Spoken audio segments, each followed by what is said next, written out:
Hello humans, and welcome to the Let's Quest podcast, where we dive deep into the wonderful world of board games. Every episode I'll be sitting down with a fellow gamer to explore this awesome hobby of ours. We'll start by chatting through what we've been playing lately, then we'll dig into the topic of the week, and finally we'll open the Game Master's Mailbag. That's where my guest and I try and find you your perfect game. So, grab a drink, take your seat, and let's quest.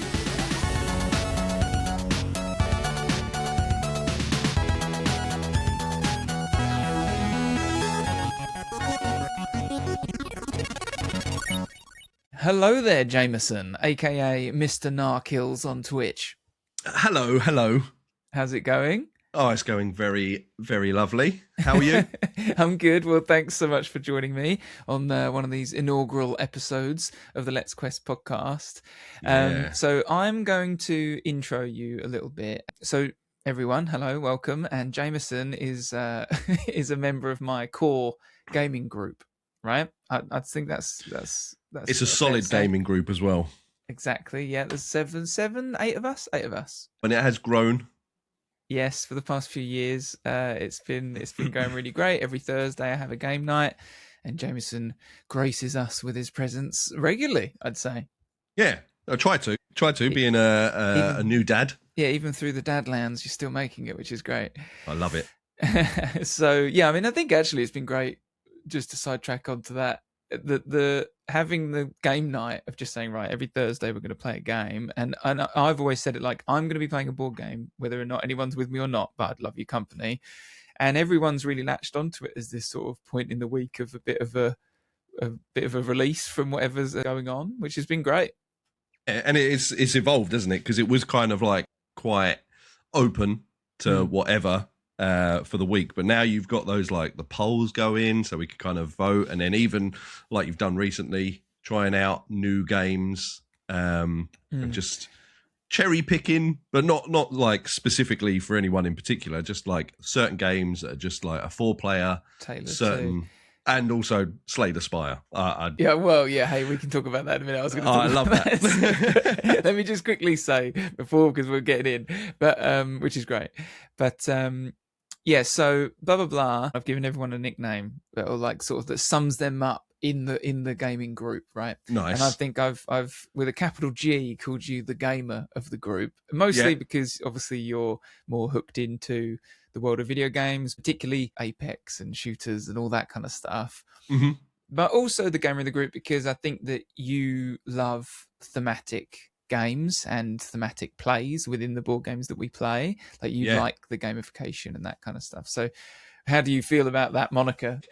I, like you just said, gamification. Like I do that throughout my life as well. Like I just gamify everything. If I don't achieve something in life, then I will consider it as like a level, and I'm just going on to the next level and the next level, and game over is at the end. Like it's right at the end, but no respawns.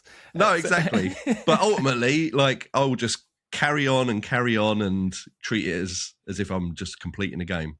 That is life. I mean, that's great. That's a great way of seeing it, I suppose. The game of life. The game. Oh, I've never actually played the game of life. The board game, the game of life. I am currently playing my any percent run of the video game of life, of real life, is underway. The beginning segment is what we've been playing recently, and we've already touched on it, which is Slay the Spire, the board game, not just the video game. And just I think we can both speak probably for the rest of this podcast about how much we enjoy that game, because we're both big fans of the video game. But I love the game, and I think that the board game is a really beautiful interpretation of the video game, but in the physical space. And there's something really lovely about picking up those cards that you've seen in the game, and now you're holding them in real life. There's this sort of almost like childhood kind of magic to that. Yeah, and even the way they've delivered it as well, because if like anybody's played it, you'll know that you upgrade your cards, and the fact that your upgrades are in a sleeved card, and it's because that was part of what I was thinking when I saw like the Kickstarter and stuff. I was like, how are they going to implement the main kind of concept in the game, upgrading your cards, getting better abilities and stuff, and they've smashed it. They've done that so well. They've done the combat so well. Yeah, it's funny because much like the game, I suppose, like the video game I'm talking about, but the board game really gets that part where you get. I'm as excited as the bit where I upgrade my cards as I am about fighting stuff in it. Like when we beat something and then you get to draw those 3 cards and then you're like, oh, okay, what do I get as a defect? Do I get, this upgrade that gives me more orbs so I can get more orbs? Or do I go for this one that actually you change your play style and you get rid of all the orbs, but you can do these massive hits? Or what? It's just like, it's such a great deck building game that even the part of creating your deck is super exciting to do. Yeah. Also, you've missed out the golden ticket. My gosh. Drawing a golden ticket within your 3 cards. Yeah, I hadn't thought about that. It's almost like a kind of loot box kind of energy. Not that I like loot boxes, but there is something kind of fundamental sort of monkey brain that is like, opening a box and then being like, even on Apex, I'm talking even in game, opening those crates, right? Seeing that purple glow, and you're like, oh, this is a good one. It's like, or getting the goop on Arc Raiders, right? It's all like, there is something about seeing that, and when you get that golden ticket, suddenly you've got, that you're in with a really rare card, and they're so foundational, those cards, where they quite literally change the way that you will then play that character for that run. Yeah, they're just great. It's just great. Within the board game as well, like it's a little bit like, if anybody's kind of thinking about playing it compared to the actual game itself, the digital version, then they do streamline you a little bit into your characters, because I know within the digital version you can kind of go multiple paths, but I think if you was playing that like we have, like as a board game, you do need it to be a little bit linear, but at the same time it's still the RNG's there. That's what pulls me in. I love that whole randomness to everything, and even like we've seen with the unlocks that we're kind of progressing through. Yeah, definitely. Yeah, getting new cards and everything. And I think that one thing I realized that I haven't actually said what this game is or what it's about. I'm just assuming that people listening would know what it is. But it is a deck builder where you draw 5 cards every round, and you've got to like defeat these bad guys, and you are climbing the titular spire to slay everything in it. And it's a roguelike. That's, I think, what it's called. You run through, you're going to see if you can survive how far you can get up the spire through multiple acts, and the board game just captures it really well. You're right in that it does streamline, but I don't think to the game's detriment, because obviously it's doing, the computer game can do all the number crunching for you, whereas the board game can't. So they bring down the numbers, make them a bit more controllable, and then a bit more, easier and quicker to add up.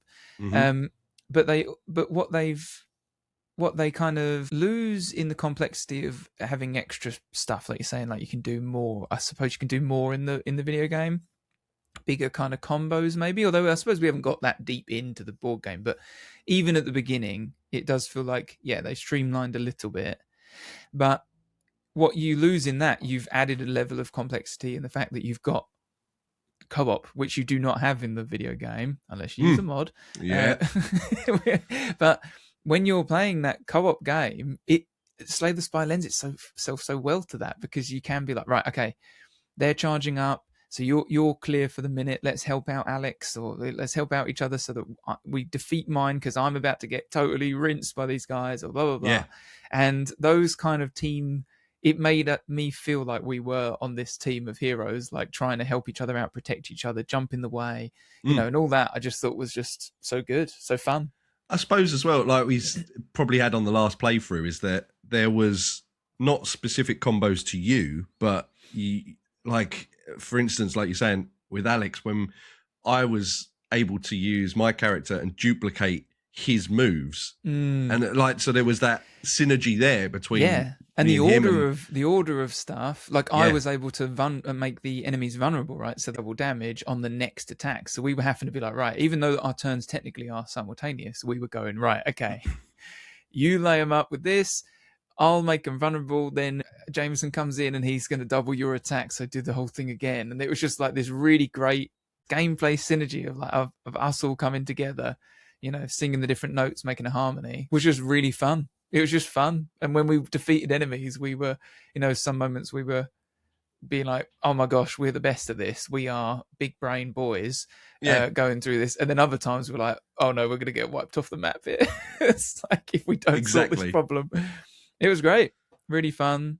And speaking of Alex actually playing, another member of the core group, he hasn't played any Slay the Spire, because obviously we both came at it when we were already sort of preloaded on the universe and the way the game played. So we all went into it with the expectations of the fun, and then it just had to deliver to us that same experience. But Alex, completely fresh to it, never played it, never even seen it, I don't think. And he loved it. He really, really enjoyed the mechanics and was really into it. He walked out saying it was in his top, wasn't he? Yeah, he said it was like in top 5 for him. So he really, really enjoyed it. It's so good. It's a great one. That's what I think I love when it comes to, even though you said like the first person shooters and stuff digitally, I do love, but ultimately anything that is kind of open-ended and has that randomness to it. And I said to you the other day when we was talking about like the D&D stuff, I love a bit of chaos. Yeah. So not knowing what's happening and not having things too linear. Yeah, sure. So for me personally, that's what draws me into certain board games, like just RNG. RNG. Yeah, that's true. There's an element to that in Slay the Spire in terms of that you are just, you are just randomly drawing out these enemies. It's not a set, and even the route that you take and all that. And one thing I think that the board game's good because it doesn't take too long to set up, but you can't beat I can imagine someone might have a frustration when they play that they can't spin it up as quickly as they can the game. Yeah. But that was never going to happen, obviously. I didn't expect it to, but the one thing that is great about the video game is that you can just literally, like you say, you can just open it up, play out a hand of cards or, kind of a few rounds, and then you can put it away again and then come back to it. Unlike something like Magic the Gathering or whatever, where, you have to play that full game, really, right? Especially if you're playing online, particularly. But I quite like Slay the Spire in terms of that you can just pick it up, put it down really quick. Yeah. And I think as well, I completely forgot that they do the similar mechanic where dying is part of it. Like you have to die or you have to complete it, either one, and you still will get rewards. You will still unlock new cards for that character that will go into the deck. Yeah, that's true. It's like a fail forwards, isn't it? I hadn't thought about that, but yeah, we were in the board game. We were unlocking new cards. Yeah, and that was exciting. Even just seeing them and how much more powerful they were. Yeah, so all in, Slay the Spire, pretty great game. I really enjoyed it. Can't wait to play more. After we played it, I saw you were online playing the video game, so obviously it tickled something. It really and then did. you text me and were like, "Do you want to play it?" Because Jamieson and I have played. We found, in fact, I think I think it's on the channel somewhere. But we played Slay the Spire, a mod that let you play co-op. This is before it got the board game, and it's pretty great. It was pretty great. We should definitely play some more. Because we had two. We had one that meant that we were playing co-op but separate. Oh, that so was you the had wrong your one. Spire, the wrong one. But then we tried the other one out, which was us actually teaming up. The bosses having more health and all stuff like that. So it did feel like that you needed each other. Yeah, that was the one that felt more like what true co-op like this game is doing. Yeah. But yeah, really great. Love it. I would definitely. I mean, I know that Slay the Spire 2 is coming out soon, so I would 100% play that. And if they made another board game, or like, they probably only would need to give you an expansion pack, really, some new characters or whatever. But yeah, and excited to play some more and get to the top of that tower a few times. Yeah, we've completed Act 1 a couple of times, so yes, we need to get going. We'll get through. Right, so let's round up now, and then we're going to hop over into our topic of the week.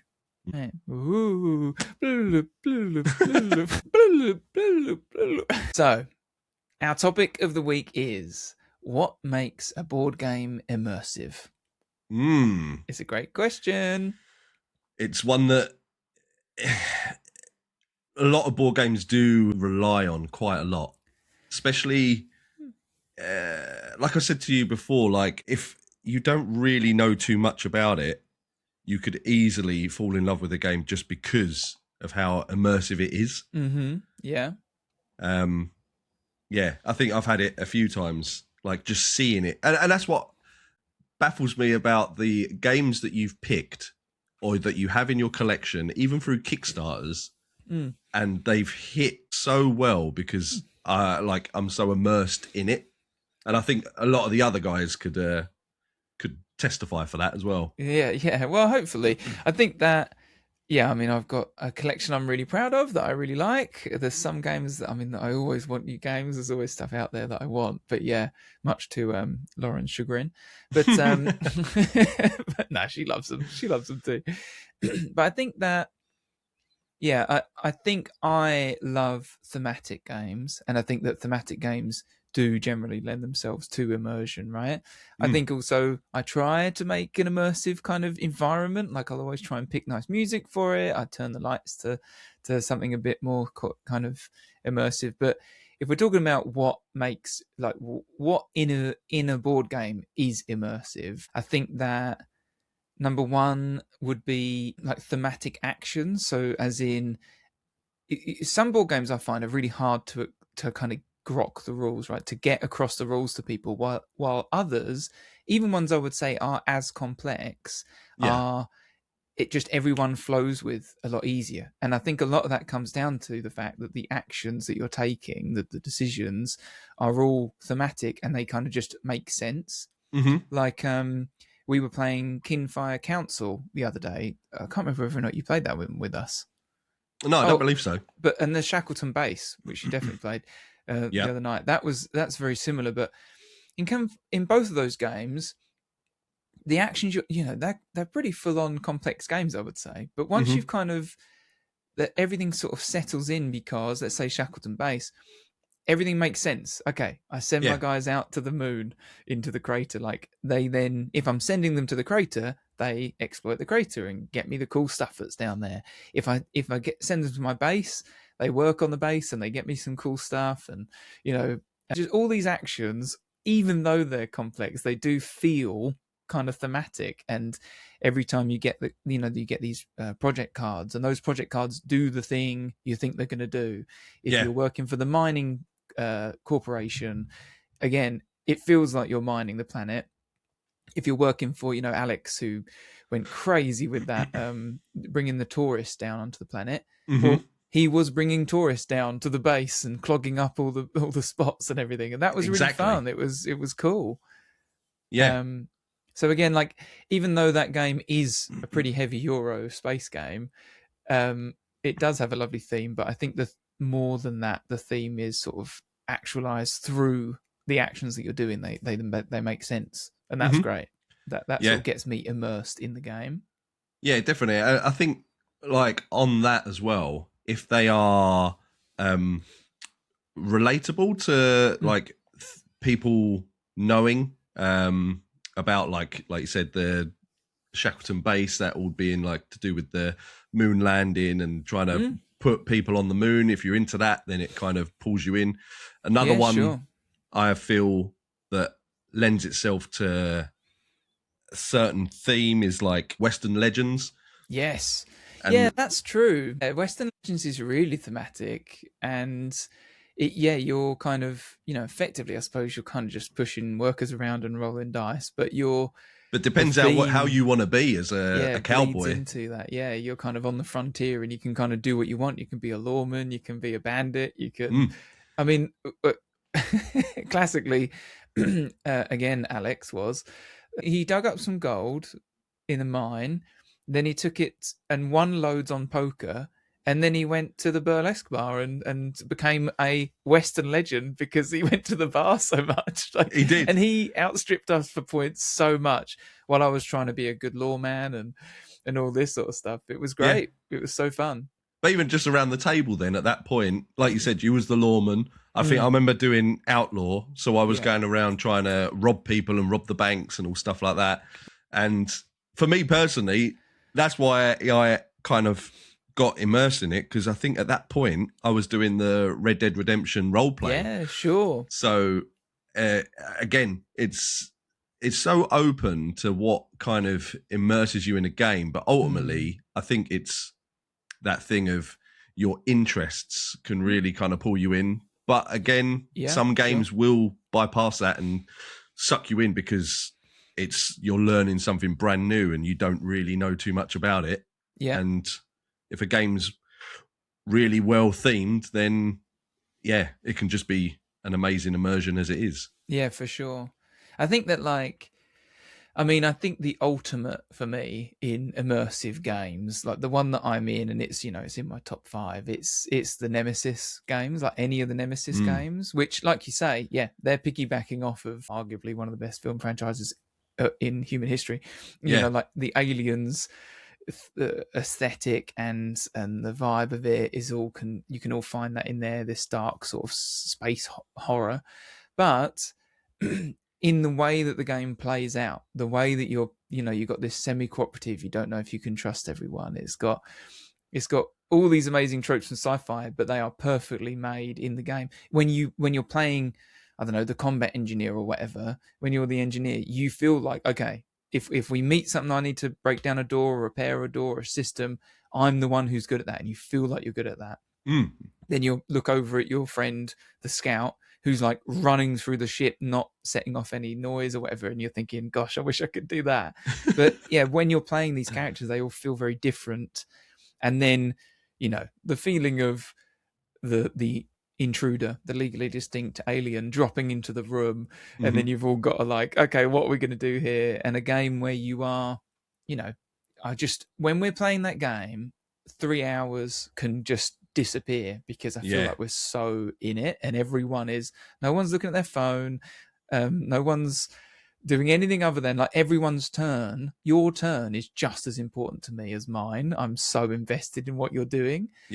And I think, that's a big part of games, is when turns feel like that, when it is like I'm immersed, because there is not a 20-minute break until it's my turn again, until I have to think again, which some games can do. Definitely. And Nemesis is, it's just the top of that. I just feel so into it. Yeah, because as well, we will call out certain things within a cinematic kind of headspace. Like what we used to do when we used to Edge of the Empire, and we'd do the D&D Star Wars crossover, and we'd call it. We'll kind of play our roles and our interactions with the different characters, but we'll say, even from a camera point of view, how it would look. And to be fair, then everybody in the group is on board with your play that you can see in your head. Definitely. And again, it does take a certain type of person to be able to kind of see that. Yeah, I definitely think that you could play basically any thematic game, and if you're not willing to kind of lean in, right, like an immersive game, I mean, if you're not, you're right in that you have to be open to being immersed, right?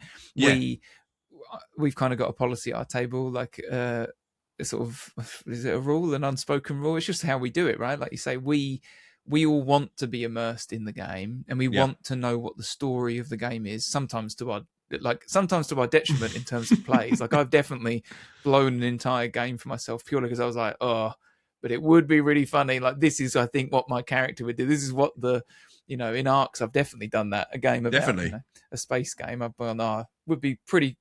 I think at this point I should just attack you, though, even though I'll probably lose. It would be a fun thematic thing to do. And I think that's you could, we read all the cards, we read what the title is, we describe the picture, we talk about the little flavor text, but and that all helps me get immersed in the game. But I suppose you could, if you weren't really into that, you could just go, okay, I get a +2 to my rolls from now. Okay, and then you're not saying, oh yeah, well, I just found this bat with spikes on it, and now whenever I swing for a zombie, it's gonna give me a +2 on it, or whatever. Ultimately the same thing, but one is immersive and one isn't. I was going to talk about quickly that obviously any kind of social deduction or deception. Like those are like probably the most immersed you can get in a game, right? Like I think that. Did you ever play Sheriff of Nottingham? Did you ever play that? Maybe we'll play that next because that's a really good one. But you're effectively you all take turns as the Sheriff of Nottingham, and we're all traders trying to get our wares into Nottingham. But we're trying. There's sort of two paths to winning. You're ultimately getting the most money at the end of it. But the two paths there are the tried and tested way of getting legit goods through the gatehouse. And one of us is going to be the sheriff who is can inspect goods as they come in. Right. But then effectively you can also, and you'll earn big points if you can smuggle goods in, like stuff that's not okay to get in. Right. And it's just really, really fun because you all put your cards in a little sealed envelope with a little popper on, little velvet envelope. And you, one by one, have to effectively present that to the player who that round is the sheriff. And they have to, you tell them what's in it. You're effectively like declaring at customs, right? You're declaring what's in your bags. Yeah. And then they decide whether or not they're going to open it. But they will want negotiation there. They were like, okay, well, I think you probably have got something else other than just 2 apples in there, Andy. So maybe you should give me a couple of coins and I'll look the other way. So it's effectively like a bribing, bluffing game. Yeah. Because actually, if I can convince the sheriff that I am smuggling and they do open it and I haven't smuggled anything, then they lose points. So there's this sort of this push and pull of like a bluffing mechanic. But once you're kind of off and rolling with the game, you're barely looking at the board. There is no real board. It's just a deck of cards and your little pouches. Like almost all of the game becomes up above the table with you just interacting with each other. And that is so immersive. Yeah, definitely. I do like watching a bit of Border Force as well. What's that? When they... You know, like Australian Border Force, where people are trying to come into Australia and they've got some food on them that they definitely shouldn't have. And then...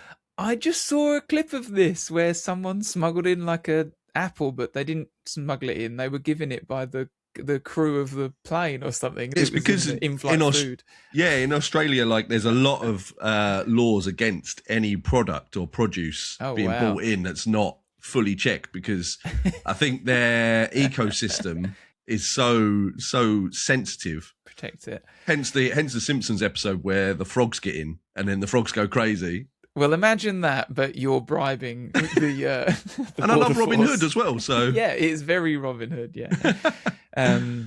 But yeah, I mean, they're just so thematic. Some of these games like that. What about? I thought that you might like Return to Dark Tower. How do you find that on the sort of immersion scale? Because I know that's one of your faves. I think it's a weird one. I love it. I love it to pieces. And again, it's in my top 3. I wouldn't say I'm fully immersed. I'm playing a really, really good game. Okay. And for me, there's just the one thing that really pulls me in is that nostalgia of seeing the original and wanting to play it. And then playing this new version, which Restoration Games have come out and made, and that's what kind of pulls me in. But don't get me wrong, when I do play it, I am immersed in the fact that I'm playing the Warlord, and again, we're all banding together. It's interesting, I suppose there's a line between, when we're talking about immersion, what do we mean really? Yeah, like getting... I think that, personally, Return to Dark Tower is really immersive because, like I said before, I like asymmetric play. I like how we feel like different characters. We have very different things to do. We feel like we're good at different stuff. I think that, for me, makes me feel immersed in a game where I feel like we're almost like a team. I think that gets me thinking like that. And, come on, the spectacle of this thing in the center with the lights going and the sound. And you've got an iPad, which I know some people aren't a fan of, but I love that the iPad's there to do all the work, which means I don't have to tidy up as much, which doesn't... Because that's part of the game that I think sometimes really heavy Euros can be not very immersive. And I think part of the reason is because you're doing a lot of admin. You have to do a lot of stuff. Yeah. So I think that it's nice to just not have to worry about that. Yeah. And it just does it for you. even the dungeon crawl part of it, that's great. Like just being able to see. That's so true. And we've had so many, even though it sounds like it's only that, but to see it on the iPad and to go through, and the amount of times that we've panicked because I don't know, we've gone into it not having the right amount of soldiers or what's it called? What's the blessings or just stuff like that? Advantages. Yeah, it's like there's some amazing like bits in there, and actually thinking about it, we have literally the whole table, because it's a real push your luck element to a lot of the fighting in that game. Like you say, the dungeons, the bad guy at the end, like the adversary, and all that is so based in this push your luck, which is just fun. It's like, Flip 7. I mean, I would call that an immersive game, because when you're playing Flip 7, everyone is immersed. Everyone is like hollering and hooting about flipping a card over, or whether or not they've done it, whether they're busted or not. And exactly. But again, we have gone through levels on that game where we've flipped the cards over and we've spent the advantages. Okay, can we scrape through this? And then had those oh no moments where we've got corruption because of it, or we've all sort of hollered that we've done it and we've fought this frost giant or whatever. And I just think that is very cool, when all the skulls come spilling out and suddenly like, oh my gosh, and little mini narratives sort of come up about like how, well, I'm up here in the north and I'm dealing with all this corruption while you're swanning around in the desert or whatever. It's all like, it's all very it's great for that. And it's like amplified even more with the expansion, because then you've got like each of the areas like north, south, east and west being dedicated what do you call them, not to the tribes alliances, but right? alliances, the factions. And that's great. And then that adds another layer of immersion, because you're doing your part for the alliance and trying to get those characters on board with you to then go and quest even further and have more advantage. And definitely, that's so true. That I like that element of it. So here's a question then: what game isn't as thematic as you thought it would be? I'll go first because I've thought of one. I played Cryptid last night, in fact, and Cryptid, if you don't know, is a and it makes no bones about this, it is a deduction game about trying to find a cryptid habitat. So it's the one place on this map. And I don't know why even though I know that that's what it is, it's just a straight up deduction game, like kind of an advanced Cluedo kind of thing. Each of you is given like a rule, like it's in forest or desert or whatever, it's 2 away from, someone else at the table has another rule that says it's 2 away from a white building, and blah blah blah, so on and so forth. And there is only one space on the entire map that applies to everyone's shared, like their individual goal or their individual rule. So that is the one space where the habitat can be and is, and whoever gets there first and figures it out, they win the game. But I don't know why I thought it was going to be more thematic, immersive. Because when I look, when you look at it, it's like everyone gets these like little pamphlets with Greek letters on the front, and you get a little, it's all like, it all takes place in this grid map, this hex map of mountains, deserts, and these little buildings on there. But then effectively the entire game is asking yes/no questions to each other. Is it there? And you go, yep. And you put a disc down, and you just litter this whole environment with these discs or cubes. Which, don't get me wrong, I'm making it sound like it's a really fun game, but it's not immersive at all in my mind. You're just purely going, I'll let's figure out this puzzle. Basically, it's just a puzzle. It could look like anything. The theme does not, like, I do not get excited about finding the cryptid kind of thing. I'm just like, oh yeah, which one of these boxes or these hexes is it? Okay, it's that one. All right. Yeah. But that's my one. That sounds great. I thought would be thematic, but the idea behind it, find the cryptid's habitat. But I just it didn't come away for me. So a game that's,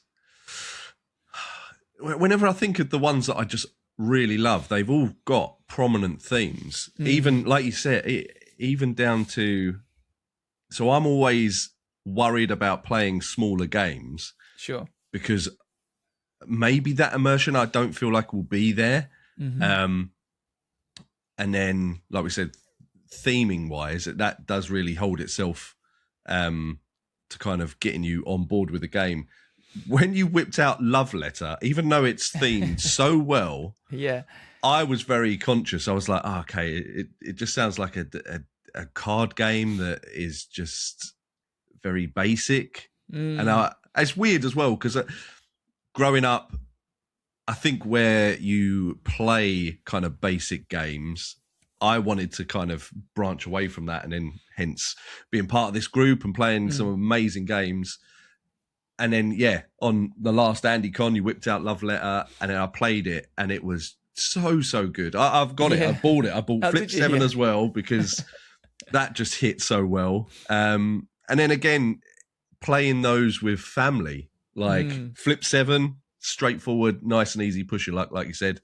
Yeah. And then Love Letter, you don't get immersed in it necessarily, but I find it funny because I think that Love Letters one where I did the opposite. I think it is thematic and it is immersive. Oh yeah. But I thought when I got it that I thought the theme was just tacked on. I thought it was just like, oh yeah, exactly. You're sending love letters to you. And I'll tell you one thing is because there are lots of different versions of that game where you can buy all different themes to it. So there's a Star Wars one and there's all different ones. Yeah. So I think that sort of pushed me towards thinking, oh yeah, well, everyone says it's a great card game and we'll just get to that. And this theme is like a tacked on theme. But actually, you do get quite immersed. Again, funnily enough, I played Love Letter last night with my mum and with my family. And even like she was so getting into this idea of like intercepting the letters to our suitor kind of thing, to the princess, and that moment where you my sister figured out that Lauren had the princess and went, no, I think you've got the princess, oh no, and everyone was really into it. And the theme did come through, that we were trying to get in each other's way and stop each other from sending letters. When I got it, I was just like, I'm not really, the theme is just what it is. That's fine. Yeah. Nothing offensive about it, but just like, yeah, cool. It's medieval people sending letters to each other. Yeah. But it didn't grip me like, I'm definitely coded for sci-fi adventure and that kind of stuff. But this was like, it was great fun. Exactly. Flip 7 barely has a theme, but it's very immersive. Yeah. What was it that we all played? We had Flip 7, I think that was first, and we went on to Hit the Silk. Yes. Again, small game, but that was crazy how immersive that was, because we was all playing it fully as if it was the whole thing of finding that money, going down with the plane, and everybody trying to backstab each other. But for some reason, it did feel like we was on that plane and we was all panicking, especially when I got handcuffed to what was his name? Holman. He handcuffed me, and like I was like, okay, I'm going with you, and it turned out that he didn't have anything. He didn't have anything. He thought you had something. Again, talking about this is making me think that really getting immersed in a game, I suppose, is that moment when you're either in a bit of a flow state with your sort of tableau, your cards or whatever, where you're just sort of in it. And like when we're talking about Slay the Spire and things like that, where you're just like, okay, yeah, I can do this and I can do that. You've got that high tension and luck of the dice rolls and how excited you can get for that kind of stuff. But then when you're not as much in the board game that is on the table, you're as much in everyone else who is sat at the table. The game is as much on the table as it is above, kind of thing. Twilight Imperium, weirdly, is a game where I think that it's half on the table, and a lot of it, of course, is on the table. It's a very complex game, but just as much of that game is above. Once you're in it, you are very much negotiating with the other players, sometimes 2 weeks out when we play. I'll have a message from Ash saying, so do you want to team up as Nazroka? We got to crush these fish these space fish have pushed us down long enough. Yeah, exactly. Okay, well, speaking about the outside and recommendations for people, we're going to move on to the Game Master's Mailbag. I look forward to the intro or like little jingle. Yeah, we'll have to do that.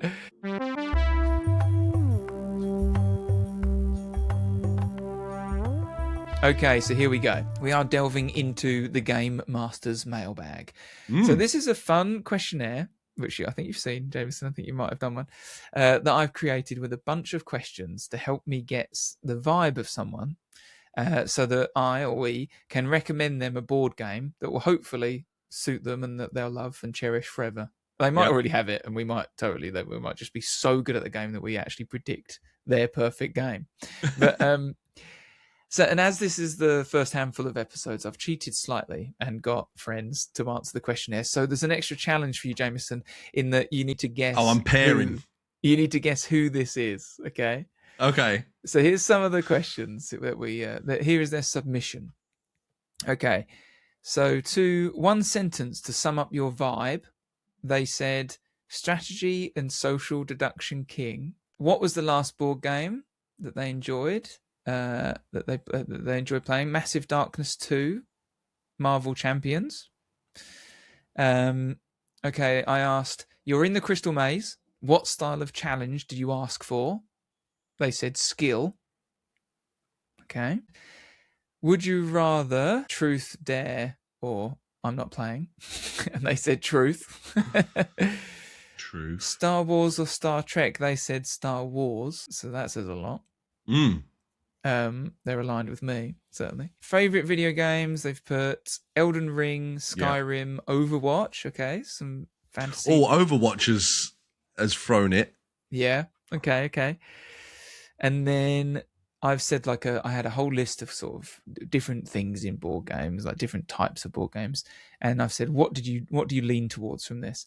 And they've said deductive, logical, adventure, and then finally, to the question, what are your feelings on betraying your friends and or being betrayed by them in board games? And they said 10 out of 10. They love it.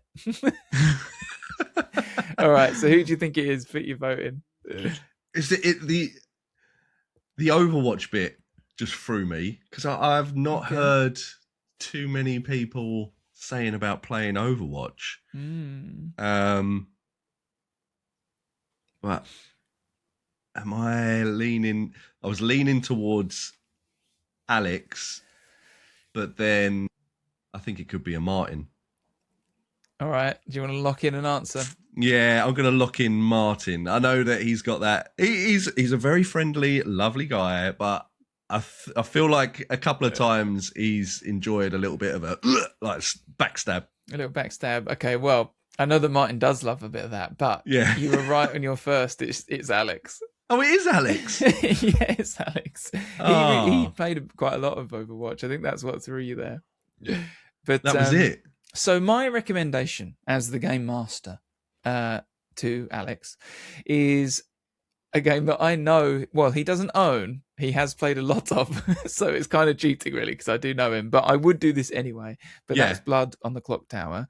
Because anyone who says that they enjoy social deduction, well, this is the ultimate social deduction game, in my opinion. It is like Werewolf, if you've played that, or Mafia. Uninformed majority versus an informed minority. And basically, there's a good team and evil team, and the evil team know, and they're trying to kill off all the good guys, and the good guys, they don't know, but they want to find the demon in this case and kill them. And whereas in a lot of these games, everyone is kind of just cannon fodder, in Blood on the Clock Tower, every single person in the game has a role. They have an ability, and that just sets this game apart for me. There is an actual puzzle here to solve, and the good team, that's their job, is to try and solve it. There's lots of reasons for people to lie, so even good players might be lying, meaning that if you're evil, I get really nervous about playing this game when I'm not storytelling it. When I'm bad, I am nervous, but I've got this safety net in that other people around the room who I know are good will look really suspect. So it's not necessarily a bad thing for me to look suspect or like, whatever, because I'll be like, well, I'm trying to bait evil into getting me, or, oh, I lied to you because I had to, because there's just a lot of reasons to a lot of cover for the evil team, and it's just really fun. Yeah, definitely. I've enjoyed it. I've experienced it a couple of times now, and even online as well. That's great as well, being able to do it in person. I think going back to your immersion stuff, the stuff that you do in your house, and the fact that we've got these places to go off and break off to and have those conversations to find out information. I've been duped so many times, thinking that like I've ended up putting somebody's head on the block when it comes to the voting, and it's completely not them. It's completely not them. Yeah, completely got you. Yeah, I mean that's one thing, right? Because the evil team are also, they know, so they can push evidence in the way that they can convince the good team of stuff like that. But it's a great game, and well, I know that Alex loves it, so I would be correct in saying that he should play that. But yeah, can you think of a game? I mean, obviously you know that it's Al now, but can you think of a game that Alex might like that isn't Blood on the Clock Tower? I think potentially when we get around to it, and I know it's a huge game, but when we get around to playing a bit of Apex, the board game, because you can have it played as different, you can play it as different ways, but having the 2v2 tactical shooter based, playing your cards out, it's gonna be great. I've had it boxed for a little while, and we need to either jump onto the tabletop simulator, give it a little simulation, and see how it works, and then play it in person. I think you're right, because anyone who likes these kind of social deduction things, I think, and I know this about Alex, and he's tipped his hand there with Overwatch, because he loves competition, and I think that Apex is going to be a really good. He loves team play and all that, like that's why he likes Slay the Spire so much. But I think that he does really, really enjoy like some healthy competition. So I think that Apex looks to me like a perfect combo of that, of a little team play, but you're also against another team. I think he'll really enjoy it. And it's that like hero side of things. They've dialed in, like as an Apex player for many years, like they've dialed in the hero abilities so well. And I think what I've seen and what I've watched for the board game, they've done the same. So I think they will kind of tick his hero shooter box for sure. Perfect. Well, I think we've given him two really good, easily obtainable games there. Just £150 board game in Blood on the Clock Tower, and an ungettable £100 plus board game in Apex Legends. So I was going to say, perfect picks. One he's played and one that none of us have actually played. We're off to a great start. Well, thank you so much for joining me, Jamieson, on one of our first episodes of the podcast. Yeah, I love it. Love talking board games. Love talking geeky stuff. Yeah, no, definitely. It's been great. It was a lot of fun. I could probably go for a lot longer, but we probably shouldn't, because this is already going to be a lot to edit. So thanks. Hopefully this turns into an absolutely massive podcast, and people will come back to this episode and go, oh, look, they sounded like shit and they looked like shit and it's edited like shit, but we love it and we wish it was like this now, because now they've sold out to the corpos, which hopefully I get to do. Can't wait. Yeah. All right. Take care. See ya. Let's quit. No, we're not doing that. All right. Let's quest.